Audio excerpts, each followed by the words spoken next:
Soluções. Esse assunto, ele é bem grande. O assunto de soluções, ele começa com as definições e vai parar lá em propriedade coligativa. Para vestibular é importante? Super, super. Né? Se a gente pensar em vestibulares dos tradicionais, o Enem gosta muito de cobrar questões de solução. Todo mundo vai fazer Enem aqui, então todo mundo vai encontrar uma questão de solução. E a gente tem algumas questões bem famosas deles, assim, bem difíceis, que ou envolvem concentração, ou envolvem titulação, ou envolvem diluição. São os tópicos que mais aparecem. Só que para chegar nesses tópicos tem todo um processo. Então, a gente vai dividir o estudo das soluções em 3 blocos. O material, se vocês já viram o material, já deram uma olhada no material, devem ter visto que ele está dividido em 3 blocos. Né? E eu vou mostrar para vocês como que vai funcionar a lógica dessas divisões. Tá? Até para vocês já saberem o que eu preciso, aquela coisa assim, o que eu preciso saber para o vestibular. Beleza? Então vamos lá. Aqui. Pronto. Bom, a primeira parte do material, ela vai trabalhar com os conceitos. Então a gente fala um pouco de dispersões, né, para poder entender que, na verdade, solução é um tipo específico de dispersão. Né? A gente tem outros tipos.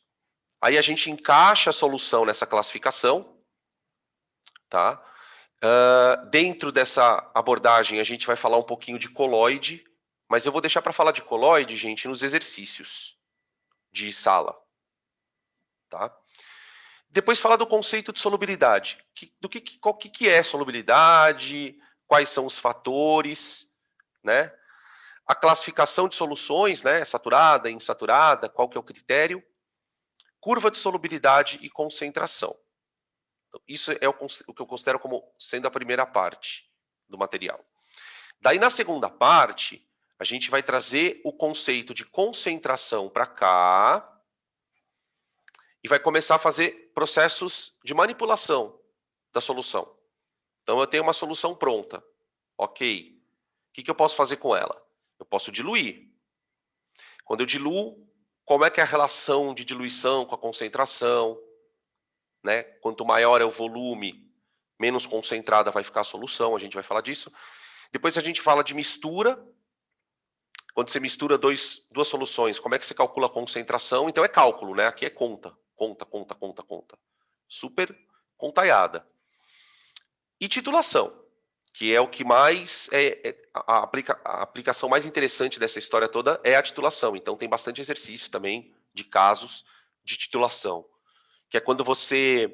A titulação basicamente é assim, né? Para quem não lembra o que é titulação. É quando você... Vamos imaginar que você tem uma solução qualquer e você quer descobrir a concentração dela. Como é que você faz para descobrir a concentração de uma solução? Você reage essa solução com uma outra solução de concentração conhecida. E aí, a partir da relação de volume, tipo, para reagir 10 ml de uma solução, eu gastei 30 da outra. Por essa relação de volume, você calcula qual a concentração dela. É bem louco. Por que é louco? Porque é estequiometria. É estequiometria aplicada a soluções. Então, em vez de você fazer relação de grama com grama, mol com mol, você vai fazer relação de concentração. Tá? É bem legal. Aí, a parte 3, eu acho a parte mais legal, porque ela é a mais química mesmo, né? Ela não tem muita matemática. A parte 2 é mais calculeira. A gente fala de propriedade coligativa. Né? De maneira bem resumida, né? O que é a propriedade coligativa? A propriedade coligativa ela se refere a um tipo de interação que ocorre entre o soluto e o solvente. Então, imagine que você vai dissolver, por exemplo, sal na água. Aí o sal dissocia, libera lá os íons, beleza? Esses íons interagem com a água. Interação íon-dipolo, beleza? Essa interação, ela vai mudar as propriedades da água. Que propriedades? Por exemplo, a capacidade dela evaporar. o acréscimo de uma substância na água faz com que ela tenha perda da capacidade de evaporar. Ela fica mais presa no estado líquido. E aí você tem mudança de ponto de ebulição, você tem mudança de ponto de congelamento, tudo por conta de interação. Beleza? Então são essas as 3 partes do assunto. Tá? O que cai mais em termos de vestibular? A 2 e a 3. A 2 e a 3. Embora, né, da 1 a gente destaque isso aqui, ó. Mas concentração, né, gente? Quem já estudou esse assunto sabe que concentração, a teoria disso aqui não tem teoria. Na verdade, uma apresentação de fórmulas, de maneiras de você expressar a concentração. O negócio é fazer exercício mesmo, não tem muito... Tá bom? Beleza. Então, vamos lá. Se quiserem tirar print, podem tirar.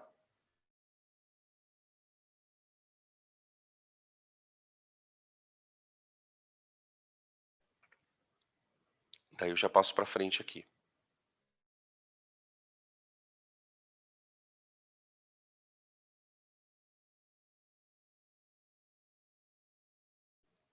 Bom, para a gente chegar na parte de soluções, vamos entrar no objeto de estudo da história, né?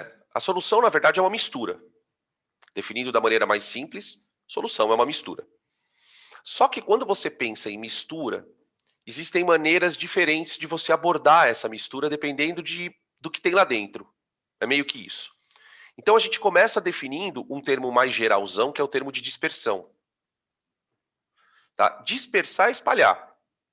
Então, qualquer processo onde você vai fazer uma mistura, essa mistura envolve um espalhamento entre 2 coisas, né? Pelo menos 2 coisas, né? Porque tem misturas mais complexas. Então, a gente pode definir a coisa mais ou menos assim. A dispersão ela é formada por um disperso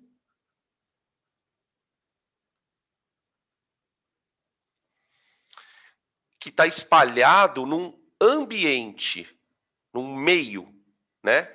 Esse meio é um meio dispersante. Meio dispersante.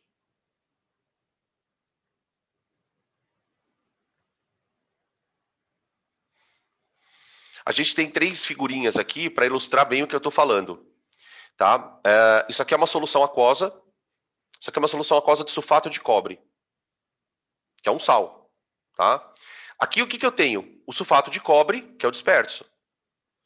E o meio dispersante é a água, que é o que a gente vai chamar de, nesse caso específico, você vai chamar de solvente, né? Tá? Mas você não usa a palavra solvente para qualquer coisa. Né? Então, isso aqui é uma dispersão. Aqui a gente tem o efeito Tyndall, né, que a gente depois cita na aula de exercício, causado da luz. O efeito Tyndall é um efeito que ocorre quando a luz ela entra em contato com uma dispersão onde as partículas são muito grandes. O que acontece nesse caso? As partículas são tão grandes que elas acabam... a luz bate nas partículas e se espalha. Esse espalhamento te permite um efeito visual bem interessante, porque você consegue, parece que ver a luz. Você vê umas coisas meio retinhas, como se fossem feixes de luz. Né? Esse efeito ele acontece num tipo de dispersão que é chamado de coloide, ou de dispersão coloidal, aqui está o nome, né? Tá? Também você vai encontrar solução coloidal. Tá? Embora o termo solução só possa ser usado para mistura homogênea. Tá? Então isso aqui não é homogêneo, né? Não. Coloide não é homogêneo. Você tem vários tipos de coloide, gel, emulsão, tá? Por isso que eu falei, isso aqui é um assunto um pouco mais pontual, que eu prefiro deixar para falar nos exercícios. Aí a gente comenta o que é gel, o que é sol, aerossol, enfim. E aí você tem um terceiro nível de dispersão, que é a dispersão mais grosseira.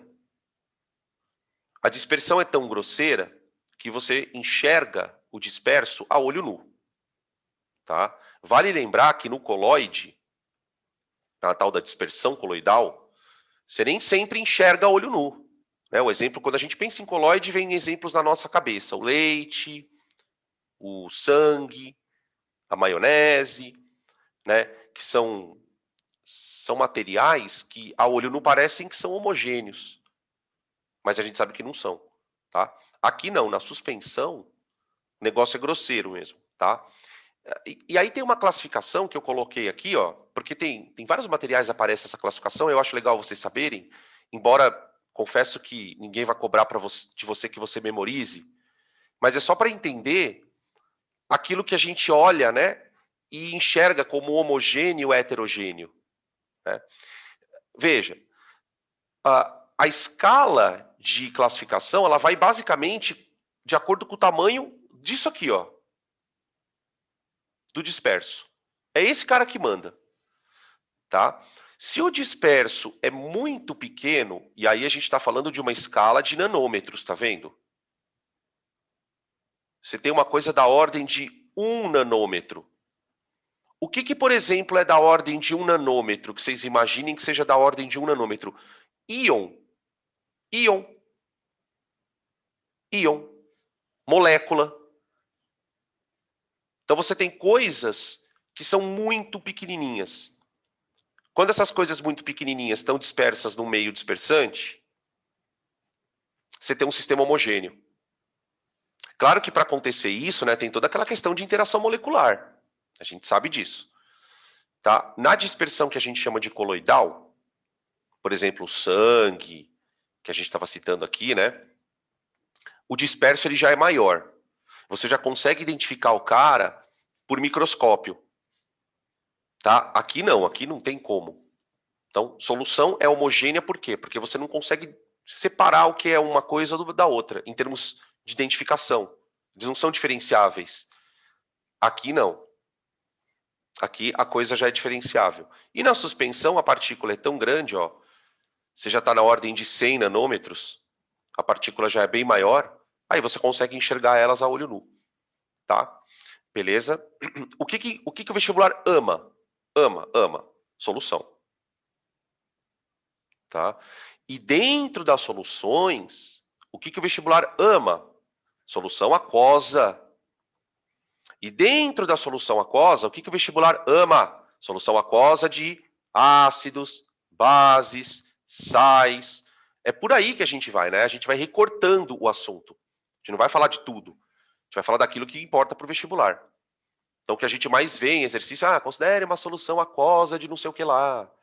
Tá? Beleza? Tranquilo? Então, aqui, ó, só uma observação. Observação.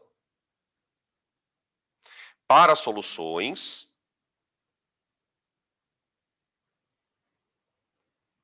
a gente tem a seguinte coisa. Disperso é a mesma coisa que soluto.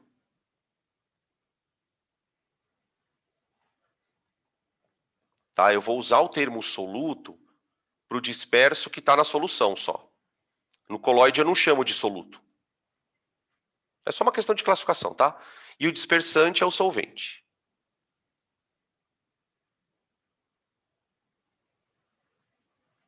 Igual solvente. Certo? Tranquilo? Dito isto, vamos falar agora, recortando, né, naquele meu interesse, recortando, e aí tem todo um apêndice aqui, gente, que eu queria chamar a atenção de vocês. Porque, como a gente já viu esse assunto, já dá para fazer ponte. Eu posso fazer ponte desse assunto com várias áreas da química, isso é óbvio. Mas queria chamar a atenção nesse momento para uma delas. Técnicas de separação. Técnicas de separação. Por quê? Porque cada um desses sistemas, por ser diferente, por ter as suas características diferentes, tamanho de disperso, não sei o que lá, tem as técnicas diferentes para separar. Por exemplo, eu não posso filtrar isso aqui, ó. Eu não consigo separar uma solução por filtração. As soluções elas têm técnicas de separação um pouquinho mais complicadas, né? Por exemplo, a mais simples que a gente tem aqui, por exemplo, é a destilação, para você separar um sólido de um líquido, por exemplo, né? Mas existem outras formas de você separar como? Quimicamente, você pode pegar o soluto e precipitar o soluto. Mas aí ele já deixa de ser solução. Aí você filtra, tá? Coloide. Como é que se separa coloide? Você tem algumas técnicas mais complicadas para separar coloide. Por exemplo, tem vários tipos de coloide que tem carga elétrica. As partículas do coloide são como se fossem íons. Como se fossem. Eu estou dizendo como se fossem porque, na verdade, são moléculas bem grandonas. Quando eu falo em íon, geralmente eu estou falando de coisa pequenininha que tem carga, né? Os coloides, eles podem ser separados por técnicas, por exemplo, que talvez vocês já tenham visto na biologia. Uma técnica famosa chamada eletroforese.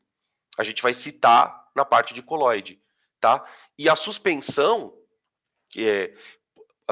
outra técnica, peraí, antes de falar de suspensão, calma, volta. Eu posso separar coloide por centrifugação também. A centrifugação é uma técnica muito usada em laboratório para separar componentes de células. Né? A gente sabe que você tem células de tipos no nosso corpo. Né? Glóbulo branco, glóbulo vermelho, por exemplo, no sangue, eu consigo separar por centrifugação. Tá? Por diferença de massa, na verdade, das partículas. Tá bom? E na suspensão, você separa geralmente por filtração. Por exemplo, isso aqui, ó. Só que é uma filtração simples. Tá? O disperso, ele já é tão grande que ele já fica retido numa barreira física. Né? Aqui, por que você não consegue filtrar? Porque o disperso é tão pequenininho que ele é menor do que as barreiras físicas. É super difícil você tirar íon da água. Super difícil. A técnica para tirar íon envolve, por exemplo, cromatografia, que é uma técnica onde você passa a solução por dentro de uma coluna. Imagina você ter uma coluna, aqui, ó. Imagina que isso aqui é uma coluna, e você vai passar a solução por dentro da coluna. Só que aqui nessa coluna, por dentro, você tem uma espécie de um material que é captador de íon. Ele vai pegando os íons por carga elétrica. E aí a água ela passa por um processo de deionização. Mas olha o trampo que é tirar. Percebe a diferença? Então, por quê? Porque é homogêneo, né? É muito mais difícil você separar uma mistura homogênea do que as misturas heterogêneas. Então, essa era a ponte que eu queria fazer, com técnica de separação, tá bom? Bom, então vamos lá. Eu vou passar, tá? Qualquer coisa vocês pedem para voltar aqui o slide.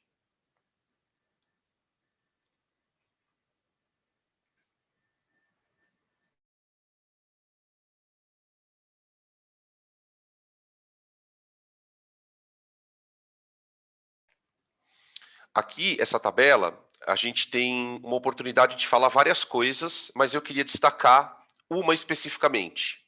Então, a gente vai ler a tabela e vai falando coisas, tá? Anotando aqui. Aqui tem várias maneiras da gente olhar para soluções. A primeira maneira, que é mais macroscópica, é o tipo de solução de acordo com o estado físico dela. Então, ao contrário do que talvez o bom senso da gente fale, você não tem só solução líquida. Você tem solução sólida e tem solução gasosa. Né? Aliás, o termo solução para mistura gasosa é um pouco redundante, né? Porque toda mistura gasosa ela é homogênea. Né? Se você não tem nenhum outro tipo de fase, você não tem partícula sólida, por exemplo, né? Por isso que ele coloca aqui, ó, ar isento de partículas sólidas. Tá? Aí o exemplo de solução sólida liga metálica, mistura homogênea de metais, tá? Às vezes tem carbono no meio também, né? Por que os caras fazem liga, né? Só para fazer um comentário um pouco breve, para você entender um pouco sobre esse assunto.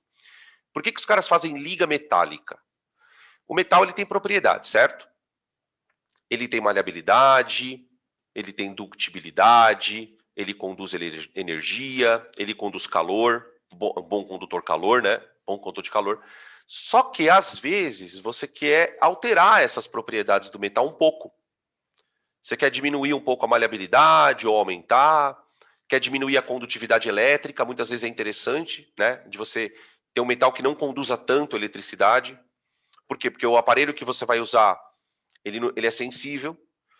E então o que os caras fazem? Eles misturam um pouquinho de um outro metal. Só um pouquinho. Mas quando eu falo pouquinho, gente, é pouquinho mesmo. Às vezes é 1%. Tudo bem, às vezes é mais. Às vezes é 20%.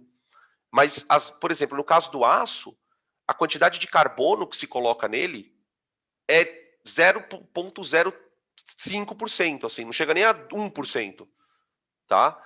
E aí você altera um pouquinho. Isso acontece muitas vezes. Na liga, em geral, na liga você tem proporções do tipo 10, 20%, né? Tem aquelas famosas.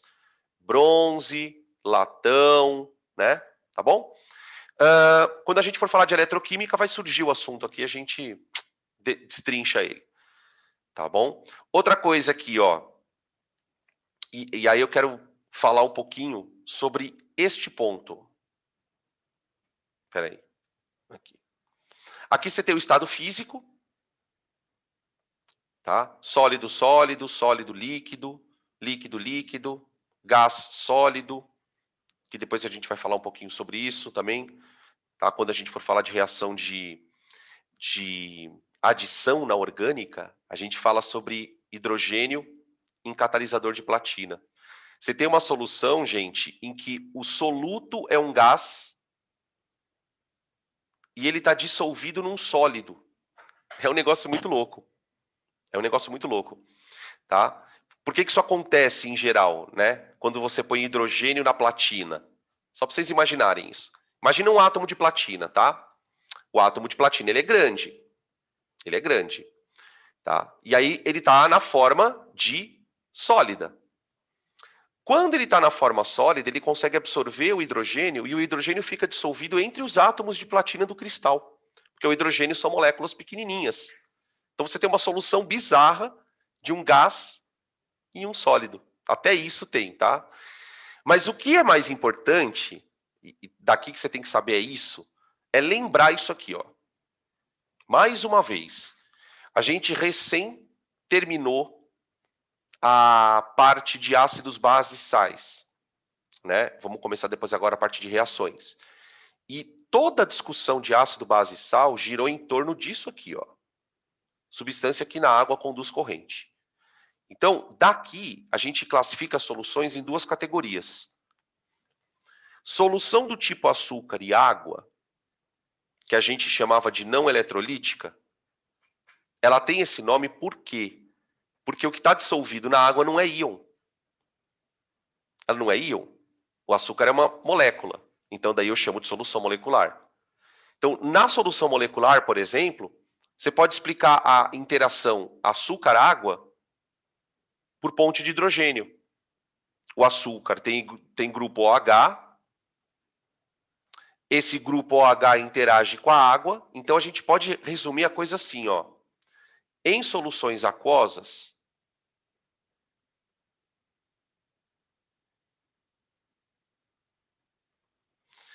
né, já fazendo aquele recorte do que me interessa, depois eu vou fazer um comentário aqui sobre uma outra coisa. Em soluções aquosas, você tem a seguinte situação. Se a solução ela é molecular,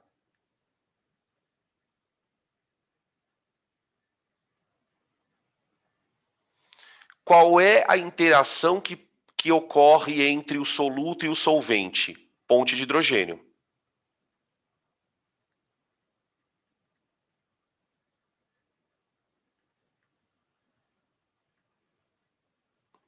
Tá? Entre o soluto e o solvente. Soluto e o solvente. Que é a água, no caso, né? Beleza. Só que, se a solução for iônica, o que você tem ali dentro é íon. Na+, Cl-. Não sei se vocês vão lembrar o nome da interação. Interação que ocorre, que justifica, né, o processo de dissolução do íon pela água. É aquela interação chamada íon dipolo. Vou colocá-la aqui, ó. Interação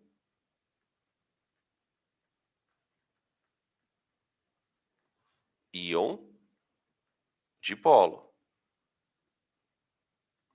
Beleza?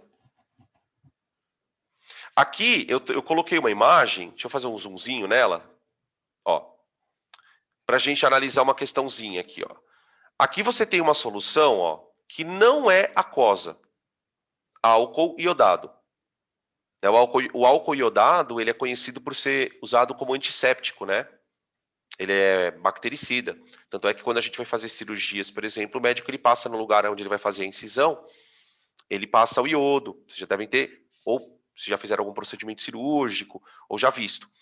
Tá? Então aqui é uma solução que não é nem aquosa, ela é uma solução alcoólica de iodo. Tá? Ah, mas por que não dissolve o iodo na água, Dan?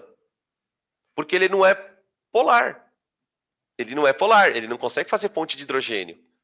Né? Então, eu preciso de um solvente que seja adequado. Então, usa-se o álcool. Tá? O álcool, embora seja, olha que interessante isso, né? Mostrando mais uma vez que a química não é uma coisa tão classificaçãozinha. O álcool é polar. O álcool é polar. Só que, mesmo sendo polar, ele tem uma cadeia carbônica. Certo? Então, a parte polar dele permite que ele dissolva na água. Tudo bem. Mas a parte apolar, e essa é a que me interessa, é a que vai dissolver o iodo. O iodo é uma molécula apolar. Né? Pela geometria, pelo fato de não ter ninguém puxando elétron, é uma molécula apolar. Então a ligação vem aqui, ó, interação íon-dipolo. E aí você dissolve o iodo, mesmo ele sendo polar, tá? O álcool. Beleza? Um outro caso que eu queria comentar também é o caso da água oxigenada. Água oxigenada. Até porque tem problema de água oxigenada super difícil. Né? O que é o volume de uma água oxigenada? O que significa dizer que a água oxigenada é 20 volumes? O que é 10 volumes? Isso é uma pergunta que é recorrente em vestibular, tá? A gente precisa refletir sobre isso na parte de concentração. Na parte de exercícios lá, a gente vai falar. O que eu chamo de água oxigenada? A água oxigenada é uma solução aquosa de peróxido de hidrogênio. Ó, isso é água oxigenada.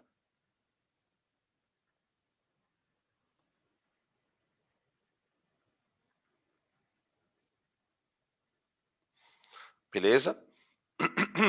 Uma outra solução famosa é a solução do álcool, né? Que a gente compra. O álcool que é vendido geralmente em porcentagem. Então, quando eu escuto assim, ó, né? Álcool 70. Muito famoso agora por conta da história do Covid e tal, né? Mas não precisa ser 70, pode ser o 96, enfim. Esse 70 é uma porcentagem volumétrica. Então você tem aqui, na verdade, isto é etanol em água. Etanol em água. Na verdade, você tem mais etanol do que água, né? Então, até a rigor, a gente falaria que era água em etanol. Né? Tá? E o vinagre, famoso vinagre. O vinagre é uma solução de ácido acético, né? Não é puro só ácido acético. Tem outras coisinhas lá.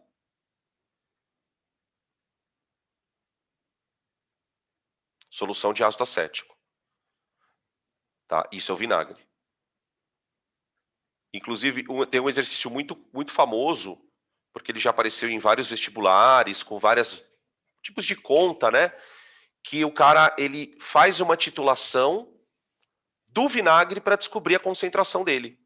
Ele pega um pouco de vinagre e reage esse vinagre com NaOH. Pela quantidade de NaOH que ele gasta, ele descobre a concentração do vinagre. Então, isso é um exemplo muito famoso de titulação. Então, ouviu falar vinagre? Já leia solução de ácido acético, tá bom? Ouviu falar água oxigenada? Solução de H2O2, aquosa. Tá? O iodo aparece menos. Tá bom? E depois tem as outras soluções famosas, né? Solução de sal, solução salina, que a gente vai falar. Ok?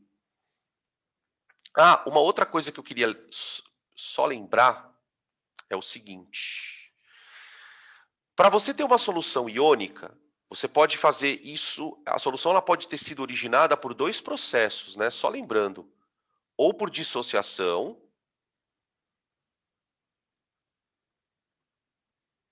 ou ionização.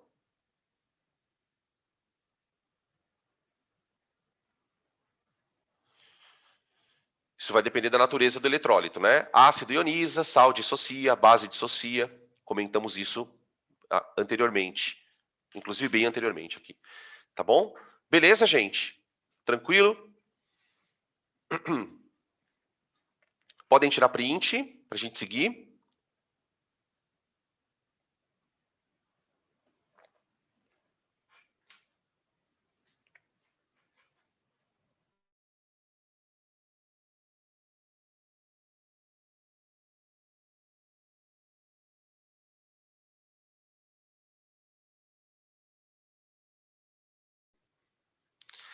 Para a gente reforçar a nossa capacidade de imaginar as coisas, é interessante a gente pensar como é que se faz isso na prática. Por menos que e talvez isso seja uma das dificuldades que os alunos têm por trabalhar em trabalhar com solução. Primeiro que tem a questão da matemática, né? Mas tem uma questão que às vezes a coisa é meio intangível assim para a pessoa, porque ela não teve vivência. Então, quando você vai preparar uma solução, qual é o problema central do negócio? É a concentração. Né? A gente vai depois ter toda uma parte para discutir a questão da concentração. Ou seja, eu preciso ter um rigor extremamente alto com duas coisas. Com a quantidade de soluto e com o volume que você quer preparar. Dessa maneira, como é que você contorna esses dois problemas? Né? A quantidade de soluto você vai medir por uma massa numa balança. Quanto melhor a balança, mais precisa vai ser a sua medida. Tá? Só uma curiosidade, que isso para a gente não importa, as balanças extremamente sensíveis, elas têm precisões aí de 6 casas depois da vírgula. São na fase de microgramas, tá, gente? É bem, bem, bem precisa. Então, ela consegue ler com precisão até milionésimo. É isso na prática. Tá? Agora, existem aparelhos para medir volume. Tem vários aparelhos para medir volume. E você não precisa ter uma aula de laboratório para saber esses aparelhos, mas eles precisam ser inseridos na tua vida, assim, no de vestibular. Você precisa saber para que serve. Por quê? Porque ele vai aparecer no exercício. Então, isso aqui é o aparelho mais famoso para quem trabalha com solução. Se um dia você estiver aqui na faculdade preparar uma solução, você vai usar um desse. Esse aparelho, ele é muito preciso. Muito preciso. De aparelho manual, assim, gente, para medir volume, ele é o que tem mais precisão que a gente usa em laboratório. Só que no laboratório acontece uma coisa muito curiosa. Quanto mais preciso é o aparelho, manual, né? Eu estou falando de aparelho manual, né? De volume. Quanto mais preciso é o aparelho, menor é a capacidade dele ler volumes diferentes. Por exemplo, esse aparelho ele só lê um volume. Aqui, ó. Esse aqui é o volume que ele lê. Então você basicamente vai pôr o soluto aqui dentro e vai completar com água. Você não vai fazer o contrário. Né? Vocês imaginam por que eu não devo fazer o contrário? Por que eu não ponho primeiro água e depois o sal? Alguém imagina por quê, gente? Por que eu tenho que pôr primeiro o sal e depois a água?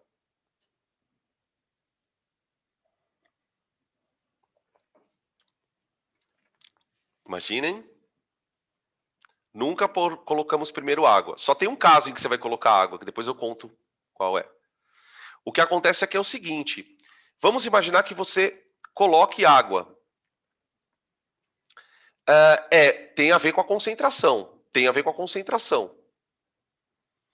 O que acontece é o seguinte. Se você coloca primeiro água, você vai colocar água até a boca. Imagina que você coloca água até a boca. Certo? Se você colocar água até a boca e colocar o sal, o volume vai aumentar. Você precisa que o volume final esteja aqui. Então você põe primeiro o sólido, porque ele ocupa menor volume, e depois vai completando com água. Completa com água, mistura um pouquinho, deixa dissolver. E aí vai colocando água até completar o volume. Tá? Só tem um caso em que você tem que pôr primeiro a água, que é quando você vai jogar lá dentro um ácido. Por quê? Porque quando o ácido dissolve na água, ele libera calor.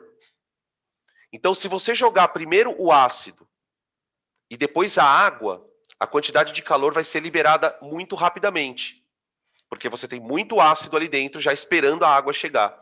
Então, por uma questão de segurança, você coloca primeiro a água e depois adiciona o ácido. Tá? Mas o nome disso aqui, balão volumétrico. Balão volumétrico. Então, geralmente, o que o cara faz? Ele vai lá, mede uma massa, põe aqui. Anota. Ah, tantos gramas de fulano. Aí ele vai e completa a água até o volume. Ah, então o volume é 1000 ml, por exemplo. Então é tantos gramas por litro. Tantos gramas por litro. Ou por 1000 ml. E aí aqui, gente, você começa a entender o conceito de concentração. A partir do momento que você tem aqui um soluto dissolvido, você pode expressar a quantidade de soluto aqui em gramas por litro. Tá? Considerando que o nosso balão aqui tem 1 litro. Você pode fazer isso em mol por litro. Tá? Você pode expressar isso em porcentagem. Na verdade, o que é concentração, na verdade, é uma maneira de você expressar a relação de soluto que está dissolvido dentro de uma solução. Tudo bem? Beleza? Tranquilo, gente, até aqui? Bom, seguindo, se quiserem tirar print aqui.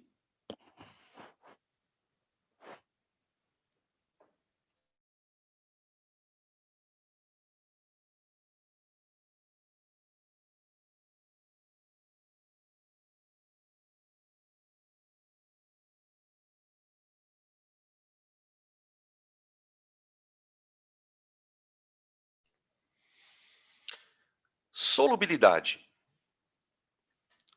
Existem vários fatores que determinam a solubilidade de uma coisa na outra. Então, primeiro a gente precisa entender que solubilidade é uma propriedade relativa a uma certa capacidade. Então, aqui a gente tem uma figura que tenta ilustrar a ideia.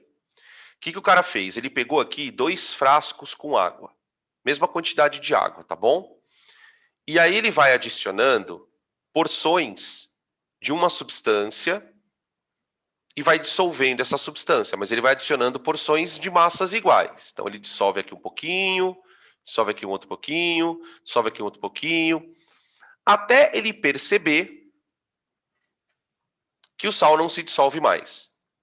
Então essa experiência, se é que é tão simples, né, que a gente até nem enxerga isso como uma experiência, mas no final das contas né, gente? É a maneira mais intuitiva de você mostrar para uma pessoa o que é solubilidade. Por quê? Porque se você fizer isso com uma outra substância, você vai perceber que para atingir esse ponto limite, você consegue dissolver massas diferentes. Né? Aqui no nosso desenho, o que dá a entender na nossa imagem é que a solubilidade do NaCl parece ser maior. Ó, eu dissolvi M, depois mais um M', depois mais um outro M. Aqui ele parou na segunda. Então, a solubilidade é uma capacidade específica de cada substância. Então, uma propriedade. Certo? O que acontece muito louco a gente falar assim, né? Porque, por exemplo, sal é composto iônico, né? Sal é composto iônico. Composto iônico é solúvel na água, né?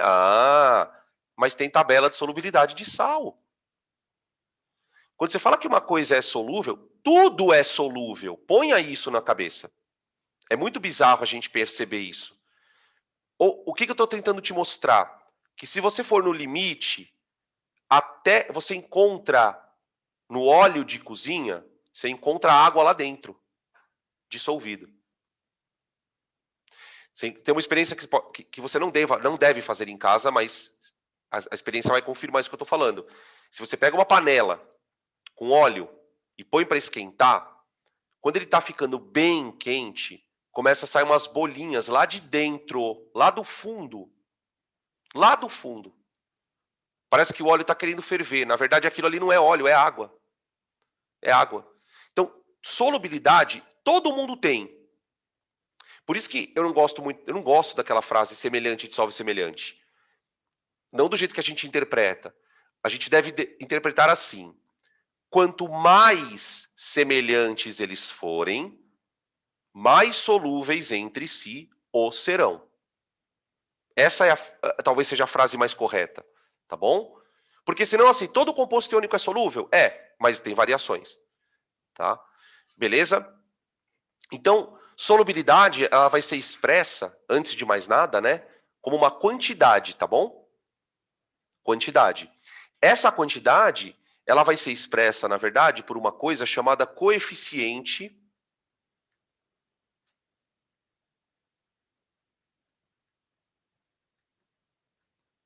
de solubilidade.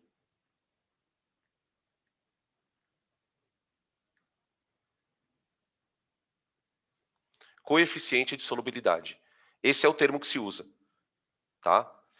Esse coeficiente, geralmente ele é determinado de maneira experimental, gente. O que eu estou querendo dizer, o que vocês estão vendo aí na tela é o que os caras fazem na prática. Você vai medir a solubilidade ali na raça. Então você vai pegando a solução, vai dissolvendo até saturar. Aí pega a solução saturada e separa o corpo de fundo. E pela diferença de massa você consegue descobrir quanto tem dissolvido. Né? Por exemplo, não vamos nos esquecer, né, gente, que a pessoa que vai colocando a massa aqui, ela vai anotando. Então, tipo assim, o cara vai lá, botou 10 gramas aqui. Imagina, colocou 10 gramas. Tá, dissolveu. Aí colocou mais 10. Tá, beleza, dissolveu. Aí colocou mais 10. Aí dissolveu. Aliás, aí formou o corpo de fundo. Então, ele colocou 30 gramas, vamos imaginar. Aí, se ele pegar o corpo de fundo e perceber que o corpo de fundo tem 3 gramas, é porque o que ficou dissolvido era 27. Então, ele sabe exatamente que o limite é tantos gramas naquela quantidade, tá? Depois eu vou mostrar para vocês um exemplo, tipo, passo a passo, para vocês entenderem isso melhor, tá bom? Beleza? O que a gente vai discutir agora, né? Como eu obtenho esse coeficiente e, sobretudo, né, do que depende ele? Se a gente puder elencar, a solubilidade depende mais ou menos do quê? Então, tem algumas coisas que a gente pode comentar que são assuntos que o vestibular gosta, tá? Podem tirar print para a gente seguir.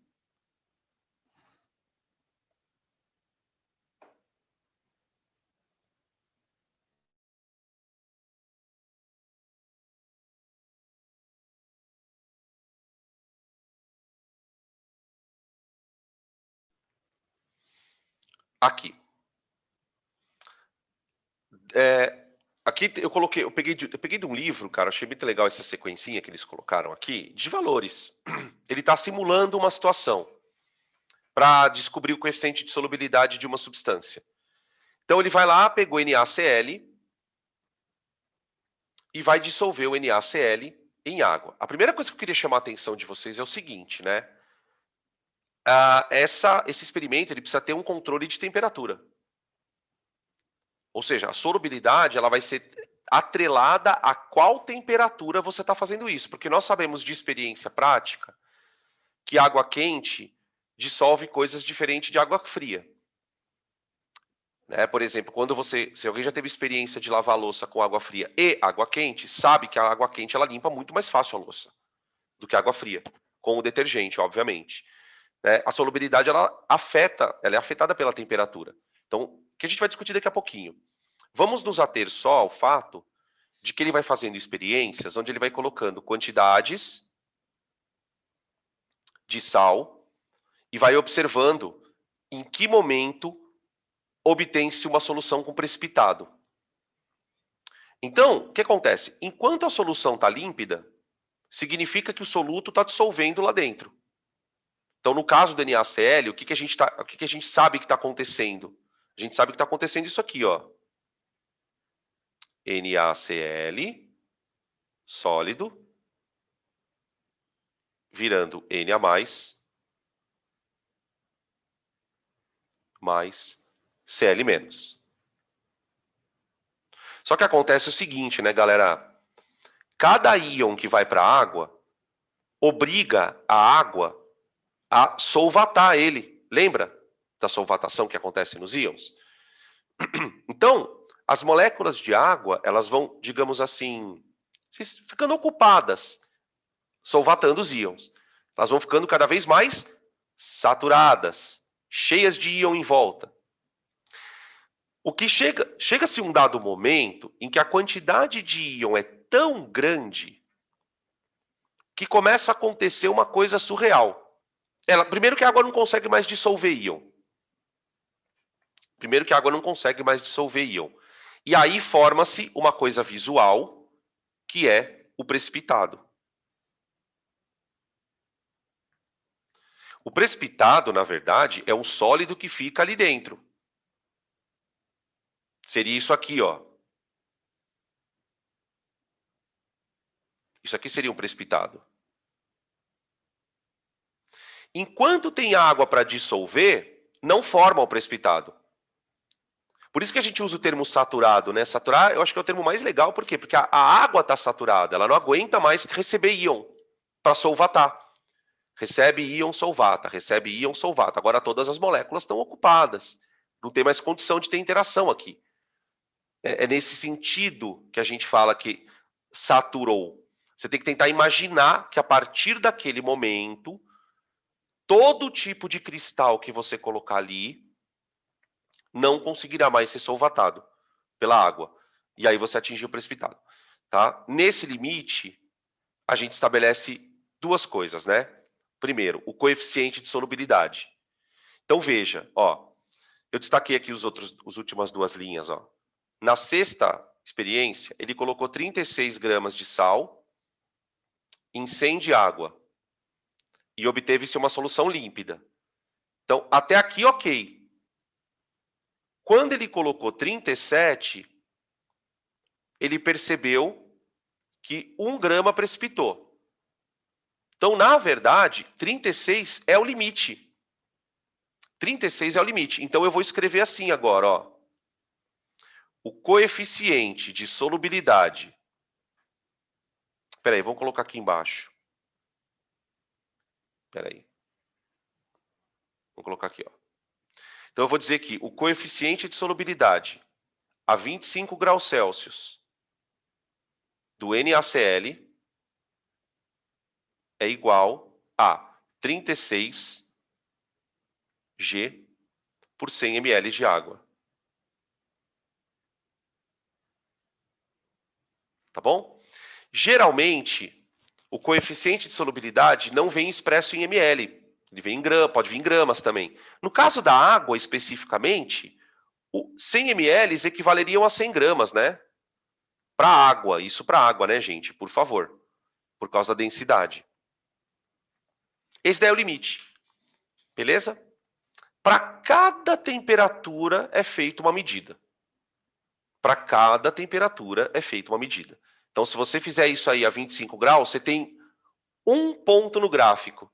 Isso é um ponto no gráfico. Daqui a pouco eu vou mostrar de que gráfico eu estou falando. Para cada ponto no gráfico, você tem que fazer isso.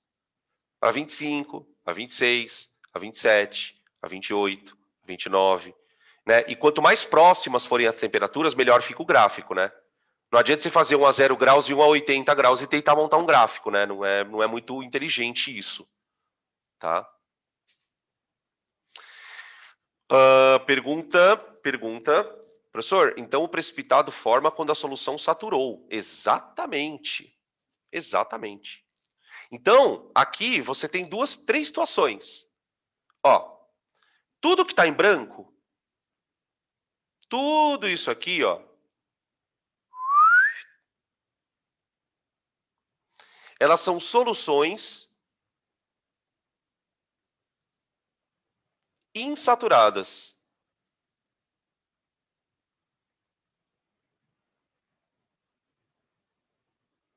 Tudo isso aqui é insaturado. Ou seja, tem água ainda para solvatar. A solução saturada é amarela. Essa aqui é uma solução saturada. Solução saturada.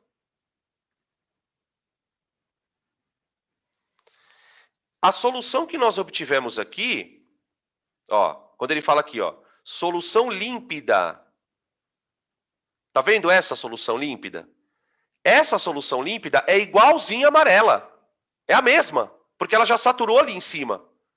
Ela tem 36G por 100 ml de água. Então, aqui é muito comum a gente ouvir o seguinte termo no exercício.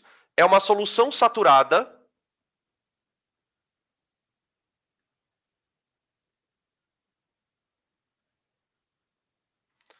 com precipitado ou corpo de fundo, tá? Só que toma cuidado, porque a nossa língua portuguesa, ela proporciona aqui uma ambiguidade por conta da expressão com. O corpo de fundo, ele não pertence à solução. A solução é o que está dissolvido. Então, esse com, ele não tem uma relação de pertencimento. Eu, corpo de fundo, pertenço à solução. Não, ele está lá dentro. Ele foi formado porque a pessoa colocou mais do que o limite. Percebeu a situação? Então, porque assim, qual que é a pegadinha que muitas vezes alguns alunos acabam caindo? O cara pergunta qual das duas concentrações, qual das duas soluções, a sexta ou a sétima, qual é mais concentrada? Ele pergunta isso para o aluno. Qual que é mais concentrada? Essa daqui ou essa daqui? O aluno pensa, bom, mas tem precipitado, então tem mais dissolvido. Não, ele já chegou no limite aqui em cima. Então, qualquer coisa que você coloque a mais a partir dos 36, não vai dissolver. Não vai entrar na fase aquosa, né? Não dissolver significa não entrar na fase aquosa, tá? Agora, deixa eu contar uma coisa para vocês. Eu não vou entrar muito nesse detalhe, mas eu acho interessante a gente já colocar a discussão aqui. Vamos imaginar o que acontece lá dentro. Lá dentro da onde, Dan? Da azulzinha. Então, você tem um precipitado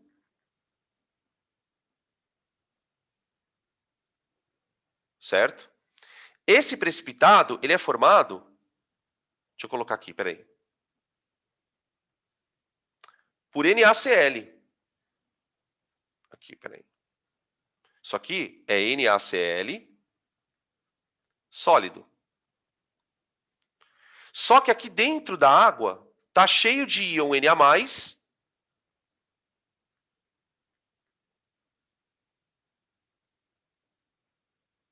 vamos colocar só 3, tá bom? E íon Cl-. Íon Cl-. Vamos imaginar que nessa situação a solução já saturou, certo? Porque já tem o corpo de fundo. Gente, quando esse ponto é alcançado, quando você chega a colocar sal até formar corpo de fundo, surge aqui um tipo de equilíbrio. A reação começa a acontecer assim, ó.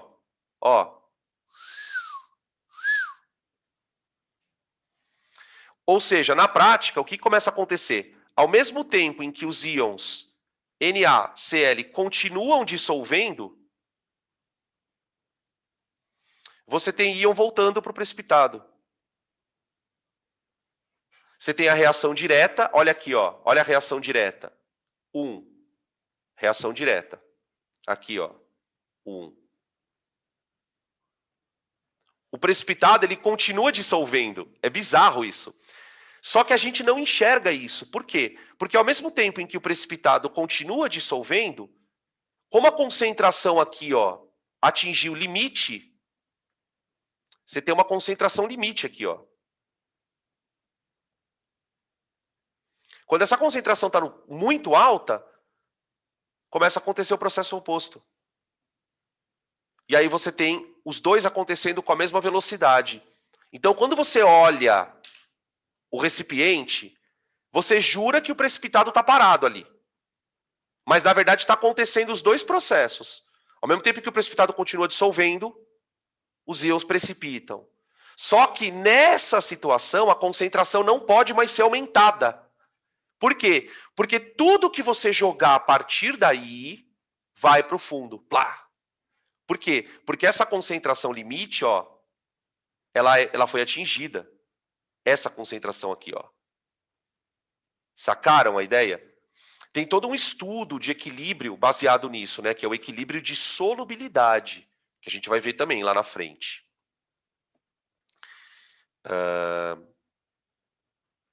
Exatamente, no possível exercício, a tua pergunta é exatamente essa, ó. Perguntaram aqui no chat. Dan, no caso, a concentração da 6 e da 7, elas seriam iguais? Sim.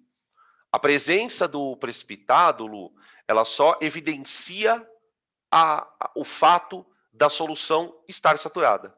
Ela mostra que ela está saturada, mas essa solução tem a mesma concentração da anterior, porque a anterior já estava. Tá bom. Beleza? Podem tirar print para a gente seguir.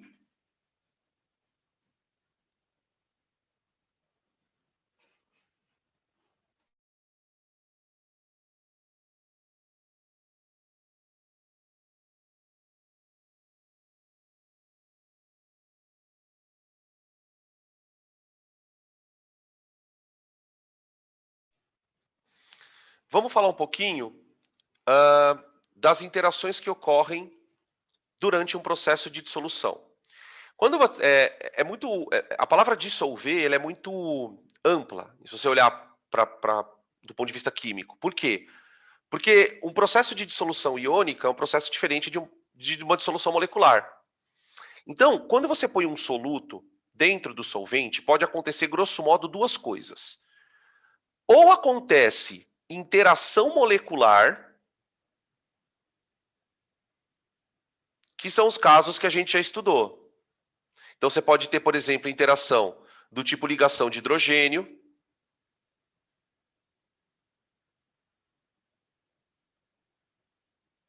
Eu gosto de citar ligação de hidrogênio, né, gente? Porque a gente está falando de solução aquosa. Então, tudo que vai para a água tem que interagir por ponte de hidrogênio. Senão a água não aceita. A água é exigente nesse sentido. Tá? Beleza. Você pode ter interação íon dipolo.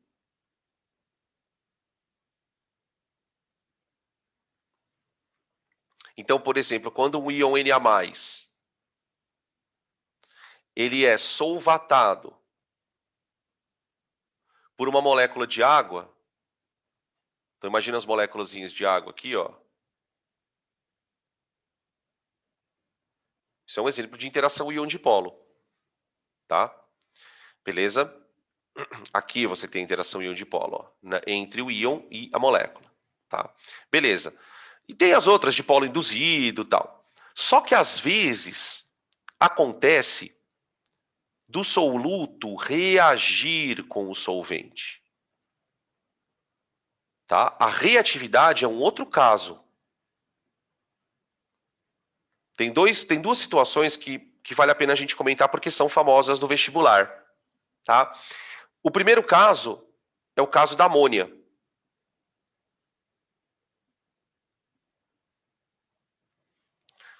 Em geral, gente, gás não é muito solúvel em líquido. Depois a gente vai discutir isso também. Só que a amônia, por exemplo, ela tem uma solubilidade bem alta. Por quê? Porque, primeiro, ela é polar. Então, quando você vai dissolver a amônia na água, por exemplo, ela teria uma certa facilidade por ser polar. E, sobretudo, porque ela reage com água,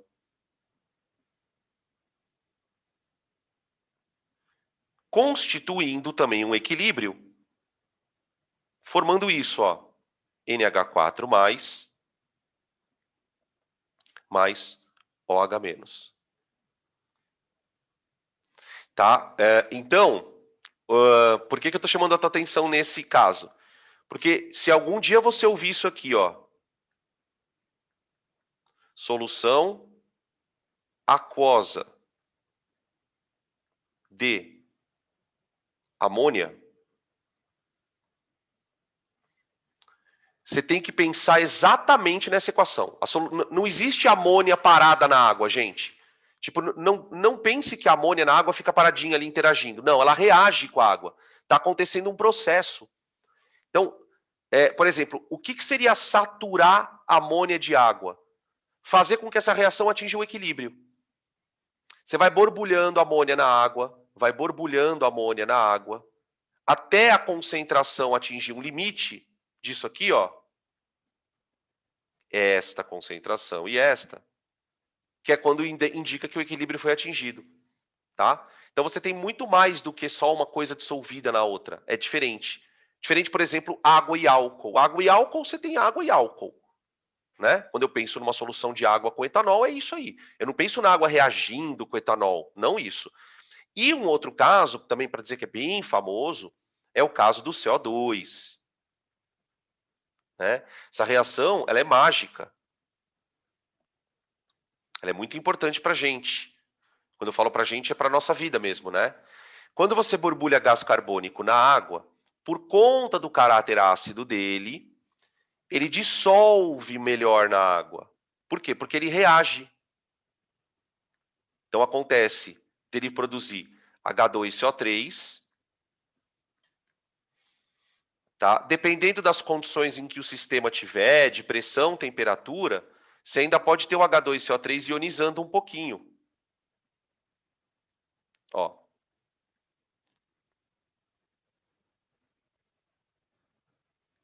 Deixa eu colocar os aquosos aqui, né? Que eu esqueci de colocar aquoso, tá? Beleza? Essa reação ela é famosa porque ela é uma das reações que ocorrem no nosso sangue, constituindo aquele famoso sistema tampão, né? O sistema de equilíbrio do gás carbônico no nosso sangue, ele é mediado por acidez, por basicidade, tá? Então, eles são coisas importantes. Então, quando você ouve falar, por exemplo, o refrigerante tem CO2 dissolvido. Vocês já devem ter ouvido isso. No refrigerante tem CO2 dissolvido. Tá aí, é isso aí que acontece no refrigerante. Tá? Então, você percebe que o refrigerante ele tem uma acidez, ó, considerável. E aí eu vou contar uma coisa para vocês que se vocês já sabem, ok, mas senão vocês vão ficar, quem toma refrigerante vai ficar preocupado. Gente, o que acontece? No caso do refrigerante, para você conseguir aquele efeito do refrigerante, do gás do refrigerante, você tem que dissolver muito gás carbônico ali. Acontece que conforme você vai dissolvendo o gás carbônico, a quantidade de íon H+ vai aumentando. É o que a gente chama de deslocamento de equilíbrio. Vocês já devem ter ouvido essa expressão.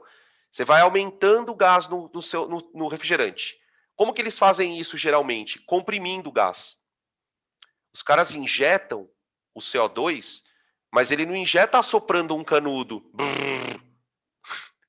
Ele injeta o negócio numa pressão violenta. O que acontece? Ele desloca o equilíbrio para a direita e o refrigerante fica ácido que só a pêlga. Né? Por isso que o pH da Coca-Cola é 2, por exemplo. Dentre outras coisas, né? Qual é o problema disso? O refrigerante fica intomável. Ele fica muito azedo. Imagina se chupar limão. Ele fica amargo pra caramba. O que eles fazem? Açúcar. Peia no açúcar. Né? Ou açúcar ou adoçante. Né? A descalcificação dos ossos tem a ver com o fosfato, na verdade. Eu não sei exatamente qual é o processo. Não sei se tem a ver com a acidez. Acredito que tenha. Acredito que tenha. Tá? Então, esse aqui é o gás do refrigerante, beleza? Então, perceba que existem processos distintos, né? Tem processo que envolve só interação, né? Por exemplo, o caso da ligação de hidrogênio eu poderia exemplificar assim, ó. Espera aí. Imagina, por exemplo, vamos pegar uma molécula, vai, a glicerina. A glicerina é um soluto que dissolve na água. Ó. A glicerina, quando dissolve na água, ela não reage com a água. Então, aqui eu vou colocar uma moléculazinha de água. Aqui, ó. Só para ilustrar, e aqui você teria a ponte de hidrogênio, ó. Deixa eu colocar de outra cor. Aqui, ó. Esse tracinho amarelinho aqui, ó, seria a ligação de hidrogênio.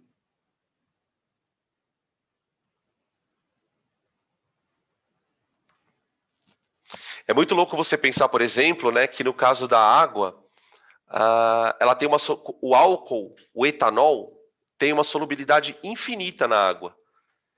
Por exemplo, você nunca vai conseguir precipitar etanol na água. Ou formar um sistema de duas fases, né? Que no caso do etanol ele seria líquido, né? Tá? Quando o soluto é líquido, o que acontece?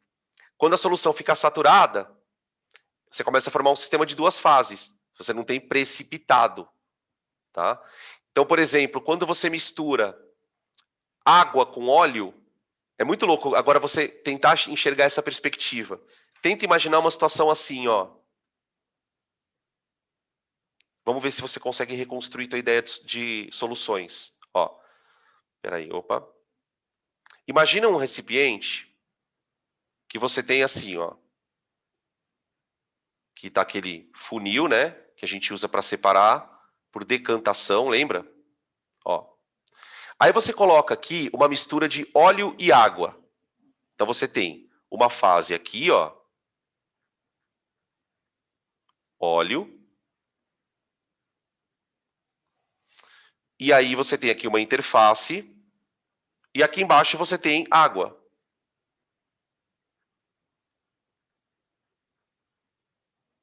Tudo bem? Você está vendo um sistema de duas fases, não tá? Mas você pode ter certeza que essa água ela está saturada com molécula de óleo. Saturada com moléculas de óleo.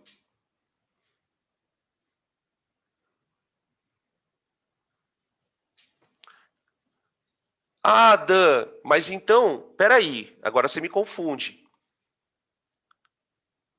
Mas então o óleo é solúvel na água? Por que eu falo que ele é insolúvel? Porque a quantidade aí é ínfima, gente. É uma quantidade desprezível. Você vai ter aí 2 moléculas para cada 300 quilhões de mols, assim, tá ligado? É uma proporção muito pequena, mas tem um pouquinho de óleo ali dentro. Assim como dentro do óleo deve ter um pouquinho de água, mas muito pouquinho, desprezível. Por quê? Porque a interação não permite. O óleo, ele interage por dipolo induzido. A água interage por ponte de hidrogênio. Não tem como essas coisas interagirem. Tá? Beleza? A gente percebe, no final das contas, que não se trata necessariamente de uma intensidade. Não é porque uma é mais fraca, outra é mais forte. É porque elas são diferentes. São naturezas diferentes as moléculas. Tá? Tranquilo? Fechou. Vamos lá. Seguindo.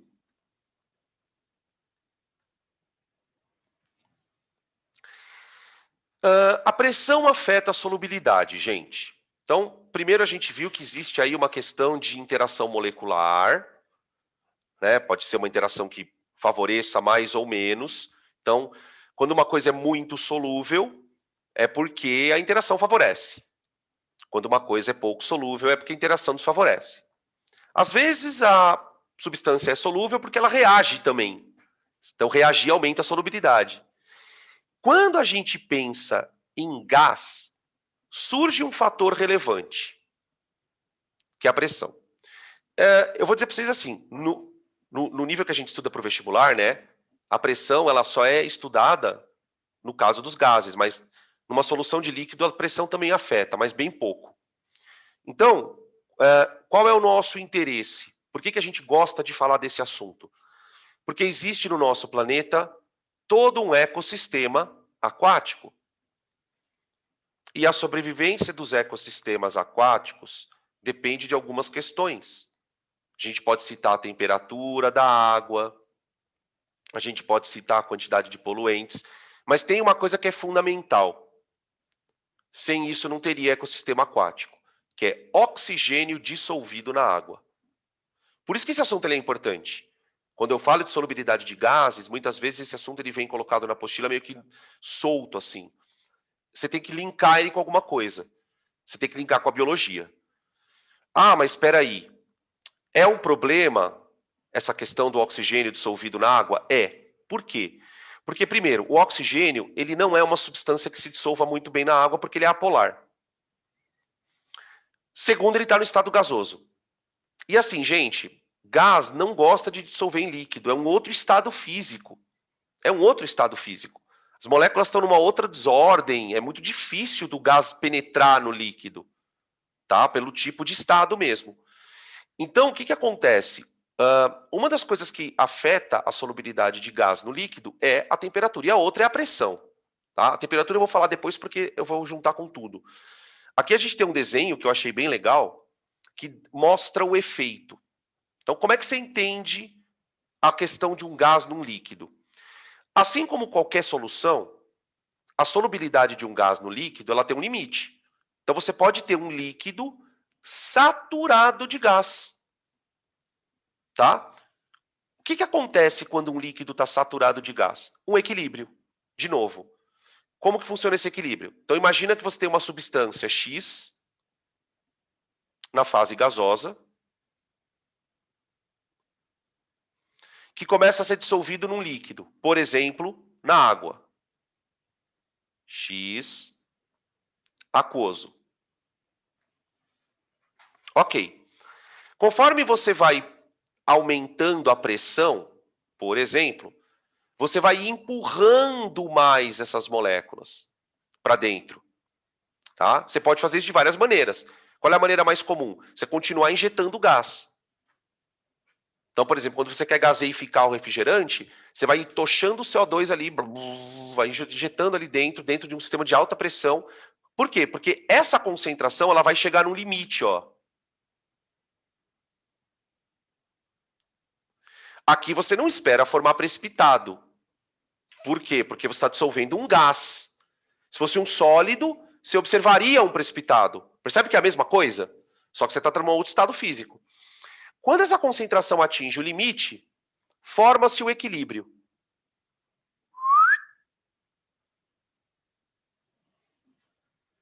Tá? Você forma um equilíbrio. E aí, uma das maneiras de você aumentar o limite é tentar deslocar o equilíbrio para a direita.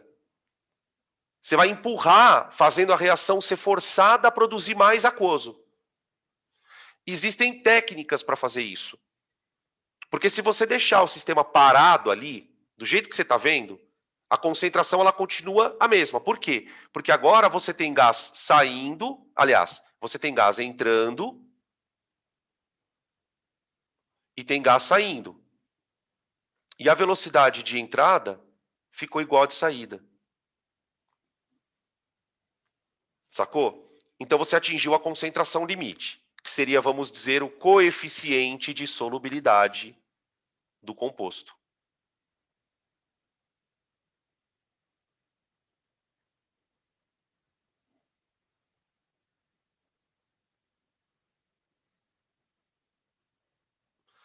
Tá? Quando a gente for estudar isso na parte de equilíbrio, o que, que a gente vai fazer? A gente vai colocar uma constante de equilíbrio aí do lado. A gente vai dar uma interpretação de acordo com um conceito de equilíbrio químico. Tá? E é interessante a gente já ter essa perspectiva para que isso, na hora, possa ser retomado. Falar, ó, gente, vamos voltar aqui naquela aula de soluções onde eu comentei esse assunto. Tá bom? Então, ó, aqui o que, que acontece? O aumento de pressão desloca o equilíbrio para a direita. Então, eu vou escrever aqui, ó. Aumento da pressão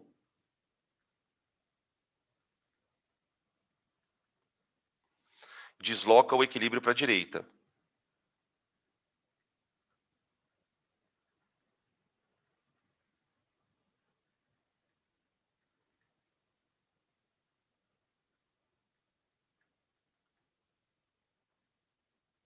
Pronto. Beleza?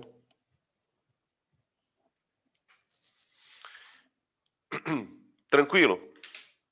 Então, ó, a gente discutiu que solubilidade tem a ver com questões de afinidade.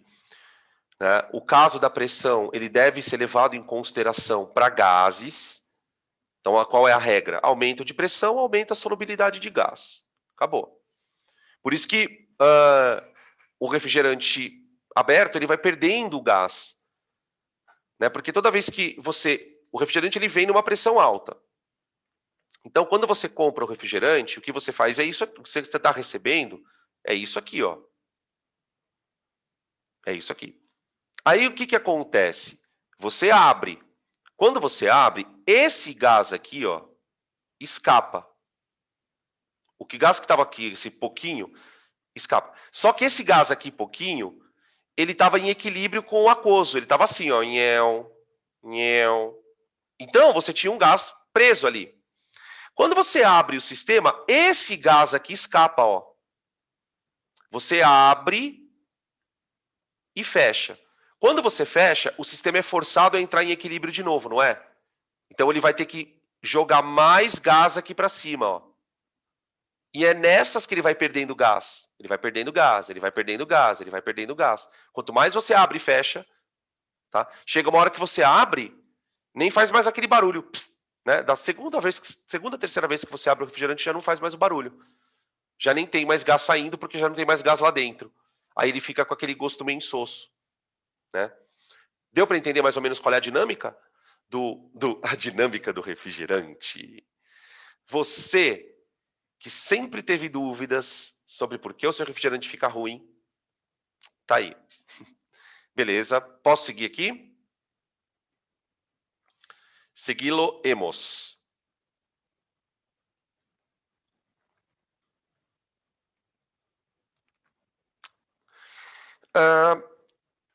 O terceiro fator que vai afetar a solubilidade, né? Então, primeiro, questões de interação, né? Primeiro fator, questões de interação. Segundo fator, pressão para gases. E o terceiro fator é o que mais dá pano para manga, em termos de exercício, tá? Que é a temperatura. Por que a temperatura dá pano para manga? Primeiro porque o efeito da temperatura é um efeito curiosíssimo. Em que sentido? Existem substâncias que se tornam mais solúveis em ambientes mais quentes e existem substâncias que são mais solúveis em ambientes mais frios. De maneira muito resumida, é isso que eu estou dizendo.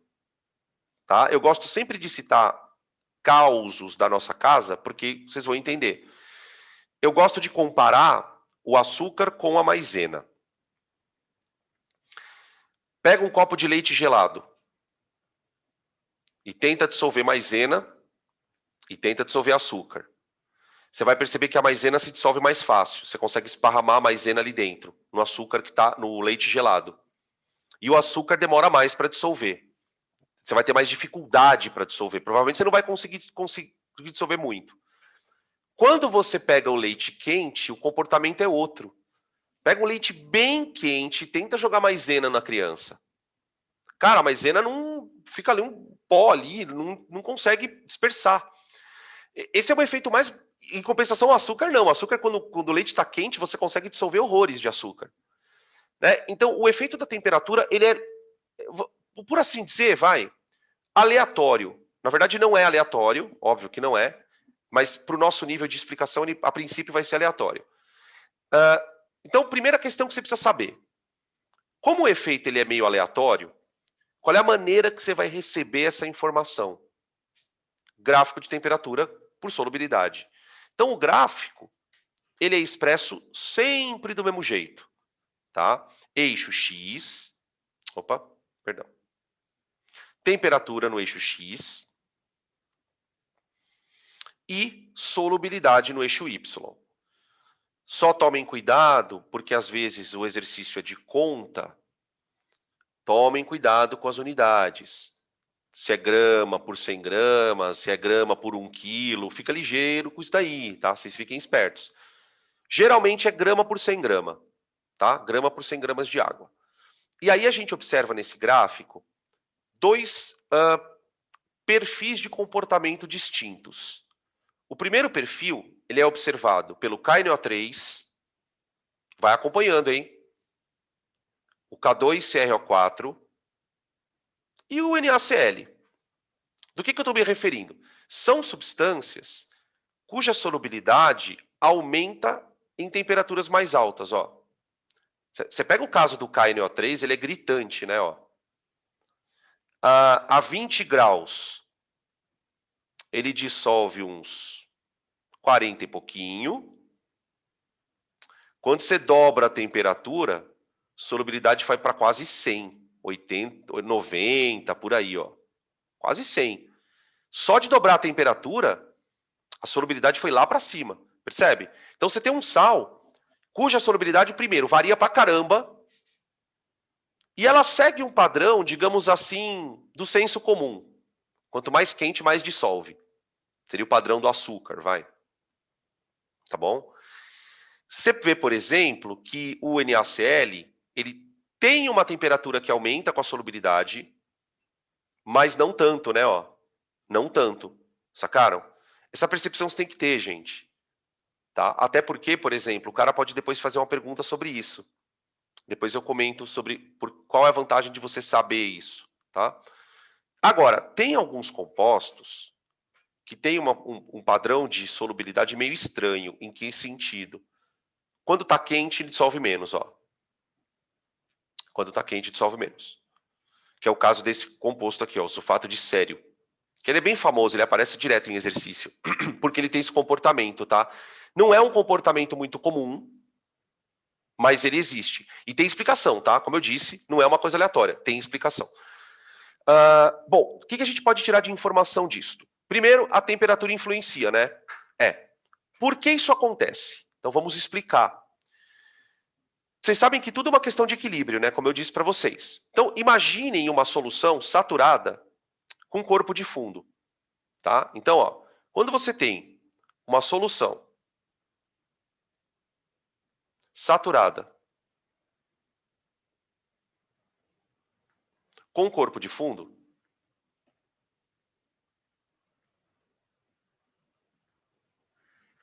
opa, peraí, só um minutinho, que eu fiz uma little besteira aqui. Eu acabei aumentando minha janelinha sem querer aqui. Solução saturada com corpo de fundo. Por que a gente tem tanto interesse numa solução com corpo de fundo? Por quê? Porque quando uma solução está com corpo de fundo, ela está saturada, não é? E eu consigo estudar ela. Eu consigo, por exemplo, saber quais são os fatores que interferem nessa condição.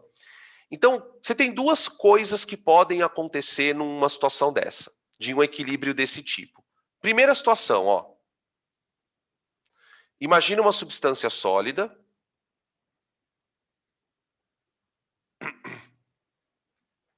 que vai absorver calor para se dissolver.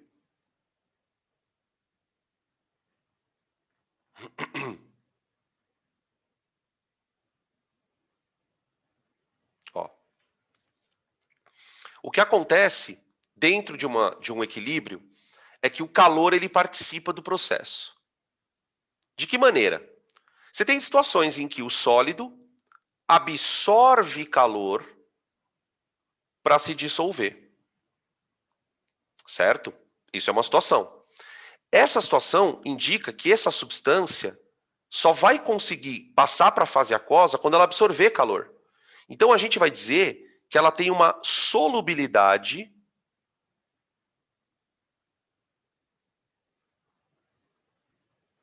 endotérmica.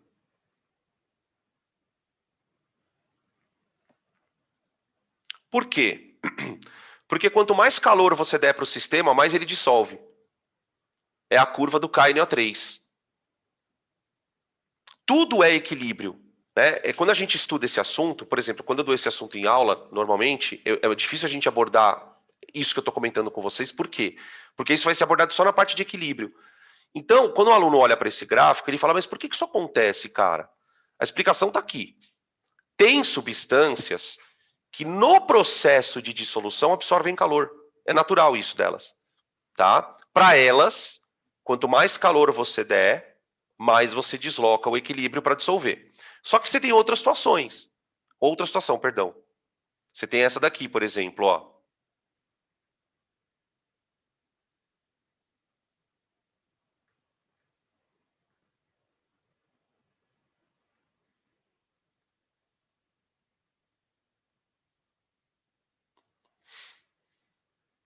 Ó.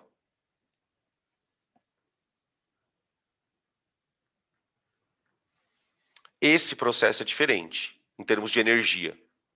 Por quê? Porque o processo de dissolução envolve liberação de calor. É o famoso ΔH, né? A gente até chama na termoquímica esse valor aqui, ó, de entalpia de dissolução.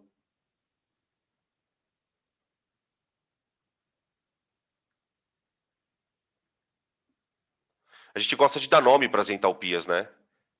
Quando está queimando é entalpia de combustão. Quando está neutralizando é entalpia de neutralização. Tem tudo quanto é nome. Aqui eu chamo de entalpia de dissolução.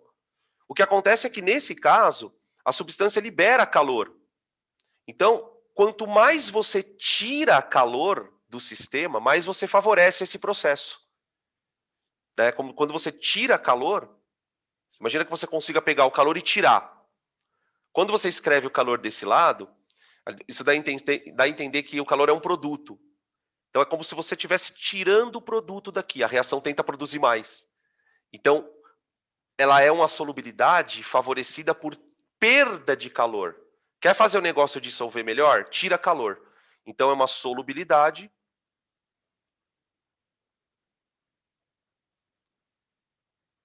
exotérmica.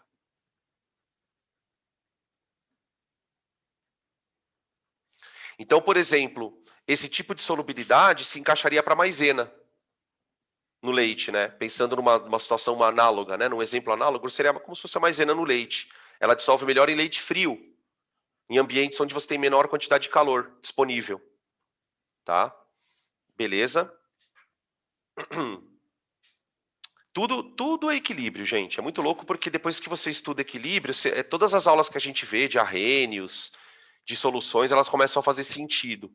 Tudo que a gente estuda é, no final das contas, explicado por equilíbrio químico. Ok? Perguntas, gente?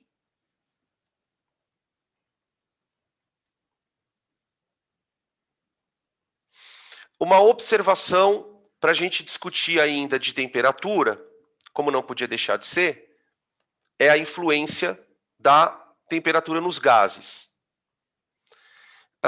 A influência da temperatura nos gases, gente, ela tem uma consequência bem importante do ponto de vista ambiental.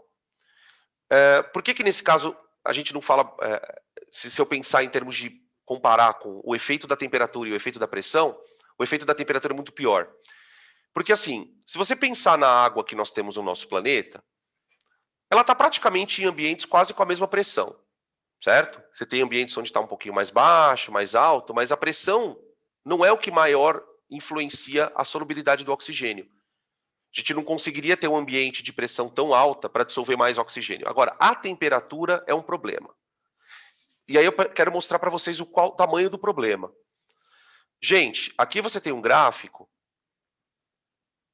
que mostra a solubilidade do oxigênio por litro de água a 1 atm de pressão. Ou seja, o nível do mar, tá? Nível do mar. Veja que quando o oxigênio quando a temperatura da água está próxima de 0 graus, ou seja, está para congelar a água, a quantidade de oxigênio dissolvida está entre 14 e 15 miligramas por litro, gente. Miligramas por litro. Ok? Bem pouquinho. Quando a temperatura da água sobe para 30 graus, a solubilidade ela cai para 7,5, ou seja, ela cai quase pela metade. Olha como o oxigênio é sensível à temperatura. O fato da curva ser muito acentuada mostra que uma pequena variação de temperatura causa uma variação brusca na quantidade de oxigênio. Então você percebe como a temperatura seleciona ambientes, né? Então se você analisar organismos que vivem em águas muito frias, organismos que vivem em água muito quente, isso explicaria também, por exemplo, a migração de uma série de espécies, porque isso vai afetando cadeia alimentar, enfim. Vocês imaginem que loucura. Agora, onde que eu queria comentar? Por que isso acontece? Porque a solubilidade é isotérmica. Tá? Eu coloquei aqui o exemplo do oxigênio porque ele é o caso mais famoso, mas eu queria ressaltar para vocês que para qualquer gás o comportamento é esse. Né? Então, no caso do oxigênio, a gente poderia representar assim, ó, como que seria um equilíbrio de uma solução saturada de oxigênio? Ó, vamos escrever aqui. Como seria uma solução saturada de oxigênio? Você teria O2 gasoso em equilíbrio com O2 aquoso. Ok? Só que, como a dissolução é exotérmica, o processo de dissolução em si libera calor.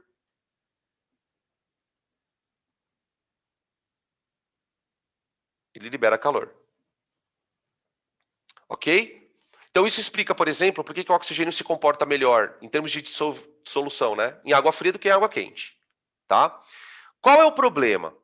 O que a gente chama de poluição térmica, que faltou uma aspazinha aqui. Tá? A poluição térmica ela tem sido constatada nos últimos anos por conta da industrialização.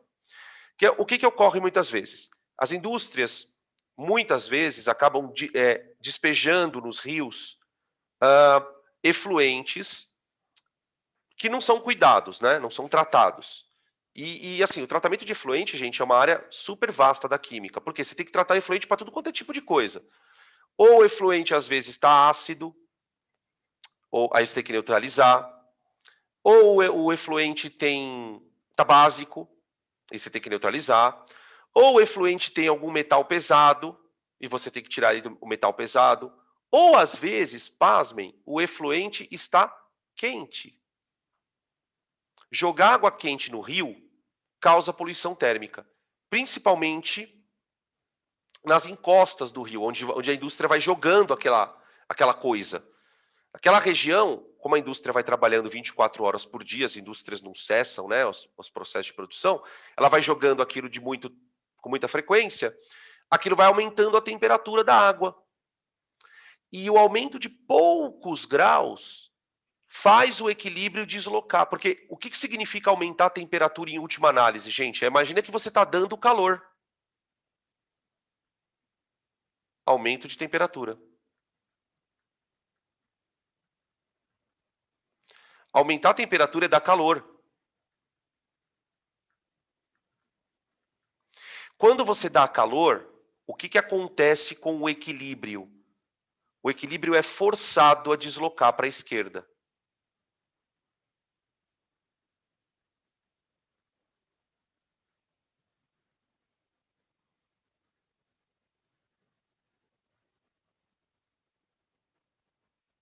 Deslocamento do equilíbrio. E aí é que está acontecendo e acontece o problema. Por quê? Porque esse deslocamento do equilíbrio para a esquerda tira oxigênio da água. Diminui a concentração dessa substância ali. Então, os seres. E aí, essa diminuição ela vai causar estragos na medida em que cada ser é mais ou menos tolerante a isso. Então, você tem peixes, por exemplo, que são bem resistentes a variações de oxigênio. São geralmente peixes que você encontra até em água suja, por exemplo. Né? Agora, se a espécie é um pouco mais sensível, ela morre.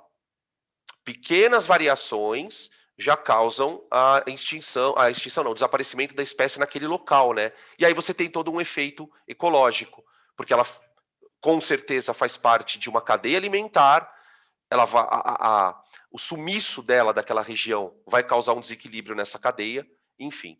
Tá? Pode afetar espécies pode afetar populações que dependam da pesca, geralmente é o que mais acontece, né? Você tem lá uma região onde a população é ribeirinha, está próxima da indústria, a indústria chegou naquela região com uma promessa de geração de emprego, uma promessa de compromisso ambiental, mas acabou não cumprindo. E aí acaba acontecendo tudo isso, tá bom? Beleza? Percebe que dá para linkar com bastante coisa, né? Então, qual é o termo, né? Poluição térmica. Qual é o tratamento que se dá para poluição térmica, gente? Esperar o resíduo esfriar. Se o teu resíduo está quente, ele pode não ser tóxico, mas ele está quente, espera ele esfriar antes de jogar, é simples, né? Você tem que ter um recipiente onde você vai armazenar ele ali, aguardar um tempo, ele abaixa a temperatura, você joga ele com a temperatura normal, né? Tá bom? Tudo bem, gente? Perguntas?